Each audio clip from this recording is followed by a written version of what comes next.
discovering that budget cuts at the Cape Coral group homes would affect the members' access to healthier foods, Katelyn sprang into action. With the help of her team, she planted a vegetable garden and installed benches to provide a safe, relaxing environment while promoting healthy lifestyle choices. Members of the group home were involved in the project and look forward to tending the garden for years to come. I was inspired because my aunt works with the group home, and my mom also works with people who have special needs. So I wanted to try and help them attain a healthier lifestyle.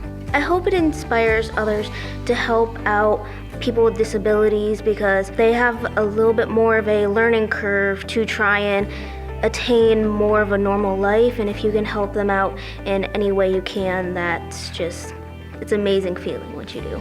I would say the biggest challenge I had was we were doing it in the summer, so it was starting to get rainy during the summer, so we had to keep cutting days shorter than we wanted to while building the garden. One of the things I did have a hard time with before was patience and being more outspoken. I've always been a little more shy, and being in a leadership role helped me come out of my shell more. My name is Katelyn Blair, and I'm a Gold Award Girl Scout.